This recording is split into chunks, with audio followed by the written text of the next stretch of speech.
అయ్యో ఏమండి వీడు సచ్చిండు. సచ్చిండా? అరే సత్య సచ్చినావు కానీ నీ చావుకు మేము కారణం కాదని నువ్వు కాగితం మీద రాసి సంతకం పెట్టి అప్పుడు చచ్చిపోరా. ఏమిటండి మీరు మాట్లాడేది? ఇల్లు వాళ్ళు ఒకటి ఎడతాంటే ఇంటికి ఇటుకెళ్ళేవాడిని ఇంకోటి ఏడ్చిండట. ఒక దిక్కు పాడం పోతా అంటావు, సంతకం పేపర్ అంటావు. వాడు సచ్చినా బతికినా నేను మాత్రం కాగితం రాసుకోవడం ఖాయం. రే లేరా కాగితం రాదులే, సంతకం పెట్టులే. రే లేరా బాండ్ పేపర్ మీద రాసి సంతకం పెట్టి చదువులే. సచ్చుడు కూడా ప్రశాంతంగా సావనీయమా అన్నా నన్ను? ఇంట్రెస్ట్ కూడా పోయింది, చచ్చే ఇంట్రెస్ట్. నేను పోతాను.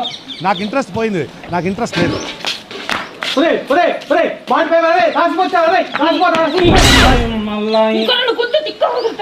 నాకేందిట మళ్ళీ గుద్దినాక గుద్దిందని బాండ్ పేపర్ రాసి అంటాడు. చూసినావా